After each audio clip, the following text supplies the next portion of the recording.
Motilal Oswal mutual fund के fund manager Gautam Sinha रोय साहब हमारे साथ कार्यक्रम में शामिल हो रहे हैं। गौतम जी, स्वागत है आपका सीएनबीसी आवाज़ पर। बड़ी चिंताएं थी पिछले हफ्ते तक, ये हो जाएगा वो हो जाएगा, ब्रेक्जिट, उसके बाद दुनिया पूरी मतलब क्या क्या नहीं हो सकता है, वो सब सोच रहे थे लोग बाग। लेकिन हम तो अब जब एक हफ्ते बाद हैं तो नए साल भर की ऊंचाइयों पर ट्रेड कर रहे हैं। मूड माहौल पूरा बदल चुका है। क्या हो गया सर ऐसा अचानक से इतनी तेजी? मेरे ख्याल से अब देखा जाए तो यूके का इंडेक्स जो है वो भी ब्रेक्सिट के प्रीवियस लेवल पे है। तो ब्रेक्सिट को तो लोगों ने पूरा डिस्काउंट ही कर दिया, उसको कोई मार्केट्स ने कोई अहमियत ही नहीं दी है। बहुत मज़ेदार बात है, इंटरेस्टिंग है। इससे एक चीज़ पता चलता है कि हम जो एज इंडियन पार्टिसिपेंट हम वेट करते रहते हैं कि कोई फॉरेन में इवेंट हो, उसके कारण कोई लिक्विडिटी शॉक हो, हमें अपना बाजार सस्ते में मिले, वो शायद अब उतना ना हो पाए जैसा फरवरी में हुआ था। उसके पहले सितंबर 2013 में बहुत ही सस्ते में हमारा बाजार मिल रहा था, वो शायद अब ना हो पाए। इसका एक कारण ये भी है कि डोमेस्टिक फ्लोज जो आ रहे हैं बाजार के अंदर वो बहुत स्ट्रांग हैं। जो मेरे ख्याल से फिर भी हम वेट करेंगे, अगर कभी हमें ऐसा मौका मिले कि ग्लोबल फैक्टर्स के कारण हमारा बाजार कुछ सस्ता हो जाए तो हम डेफिनेटली ज़्यादा बाइंग करेंगे। और उसके अलावा एज इन्वेस्टर्स हमें अपना SIP STP कंटिन्यू करते रहना चाहिए। मार्केट का लेवल ज़्यादा है बट ऐसा कुछ खतरनाक ज़्यादा नहीं है कि यहाँ से रिटर्न एक्सपेक्टेशंस बहुत कम हो जाए। यहाँ से भी अगर आप इन्वेस्ट करते हैं तो रिटर्न एक्सपेक्टेशंस आपके अच्छे ही रहने चाहिए। दूसरी बात यह है कि इंडेक्स अर्निंग्स इंप्रूव करने वाले हैं।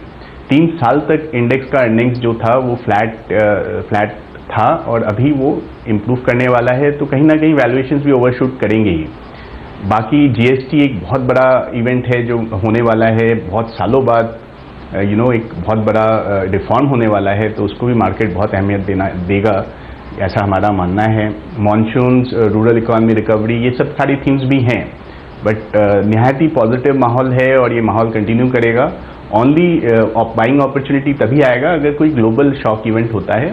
एक पॉसिबल शॉक इवेंट है ये US का रेट हाइक, बट अब तो लोग बोल रहे हैं कि वो भी शायद ना हो given fears of Brexit and all.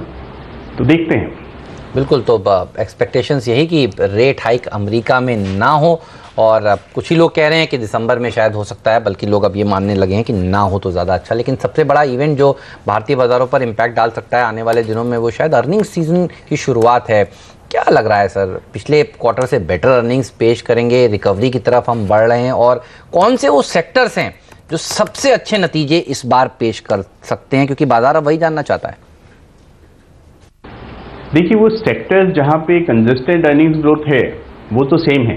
Consumer है, ऑटोज़ हैं, ठीक, ऑयल मार्केटिंग कंपनीज हैं, प्राइवेट रिटेल ओरिएंटेड बैंक्स हैं, फार्मा कंपनीज हैं, IT है।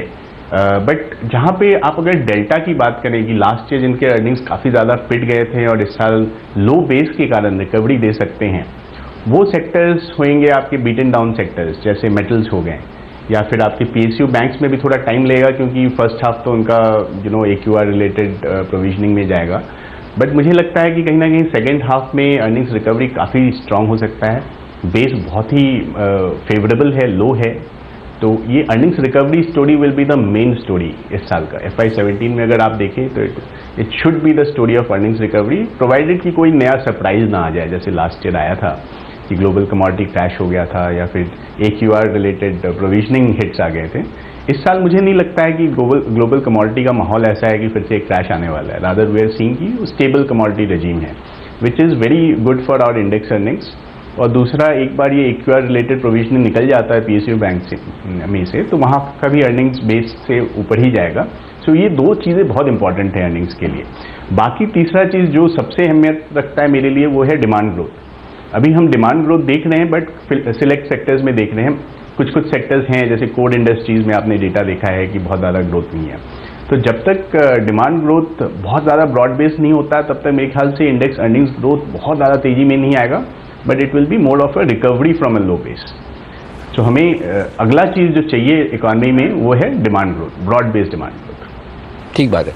अच्छा, एक जो मैं सुबह सुबह खुलते ही देख रहा मिलता है डॉक्टर रेड्डीज इतना मजबूती के साथ क्यों खुला है, उसका रीज़न अब समझ में आया। खबरें जो आ रही है वो ये है कि डॉक्टर रेड्डीज के 2015 में जो प्लांट इंस्पेक्शन किए गए थे, उन प्लांट पर जो डॉक्टर रेड्डीज ने काम किया वो ये बता रहे हैं कि 90% कामकाज पूरा हो चुका है। अब अगले महीने शायद वो USFDA से एक मीटिंग के लिए परमिशन मांगने जा रहे हैं कि हम सारी जो दिक्कतें हैं आपकी वो दुरुस्त कर चुके हैं। शायद ये 4 प्लांट्स को लेकर बात थी तो वो दुरुस्त कर चुके, तो बाजार इससे खुश होता दिख रहा है कि चलिए डॉक्टर रेड्डीज के लिए यूएस एफडीए की जो तलवार लटकी थी, ये बड़ी इंटरेस्टिंग बात दिख रही है मुझे पिछले कुछ दिनों से।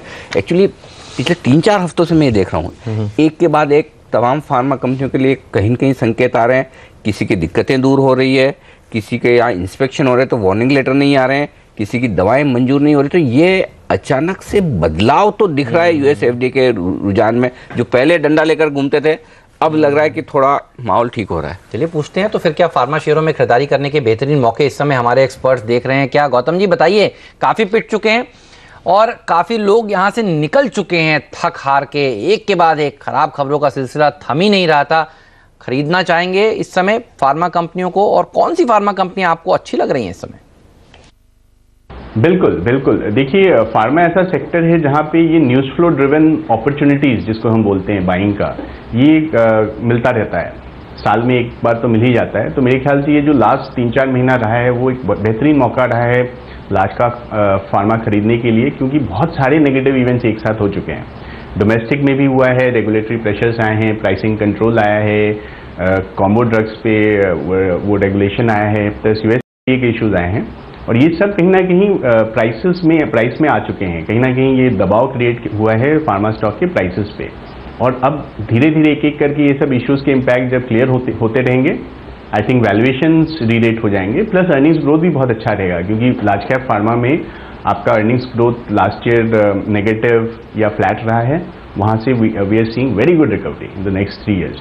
So for investors with 3-year horizon, large cap pharma is a very good sector. अच्छा, एक और सेक्टर है जिस पर राय आपसे लेना चाहता हूँ, और वो है आईटी पैक। आप देखिए पिछले कुछ दिनों से किस तरह से कमजोरी यहाँ पर देखने को मिल रही है। ब्रेग्जिट का असर किसी अगर एक सेक्टर पर पड़ा है तो मुझे लगता है वो शायद आईटी पैक ही है। बाजार पर तो नहीं पड़ा है, तो सब देख रहे हैं। कैसे व्यू करेंगे आप इसे?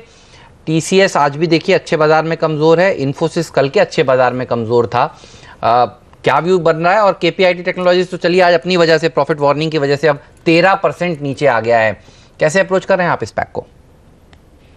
ये ब्रेक्सिट के कारण नॉइज बहुत था। अगर आप पूरे न्यूज़ मीडिया में देखें, कहीं भी देखें, तो ब्रेक्सिट बहुत नॉइज था, एंड लोग खोज रहे थे कि ब्रेक्सिट का कहाँ पे इम्पैक्ट आएगा। तो जाहिर सी बात है, because of business in UK, because of the currency impact, लोगों को लगा कि चलो ये आईटी है जहाँ पे ये इम्पैक्ट दिख रहा है, और काफ़ी हद तक सेलिंग वहाँ पे ही हुआ है।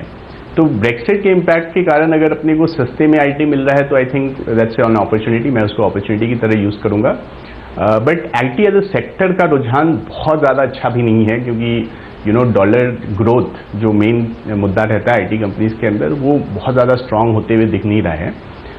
यहाँ पे कंफर्ट वैल्यूएशंस का है, क्योंकि वैल्यूएशंस कहीं ना कहीं इंडेक्स लेवल पे हैं या इंडेक्स से चीप भी है लार्ज कैप आईटी के लिए। बट ग्रोथ पर्सपेक्टिव से मुझे नहीं लगता है कि बहुत स्ट्रांग ग्रोथ की उम्मीद करनी चाहिए आईटी से। अगर रुपया डिप्रिशिएट कर जाता है तभी इन कंपनीज में बहुत ज़्यादा अर्निंग्स ग्रोथ आ सकती है। अदरवाइज मेरे ख्याल से this will be a low return kind of sector, a moderate return kind of sector. बहुत बहुत शुक्रिया गौतम जी आपका हमारे लिए वक्त निकालने के लिए और हमारे दर्शकों को बाजार और तमाम सेक्टर्स पर अपनी राय देने के लिए। 170 अंक ऊपर है सेंसेक्स और निफ्टी पर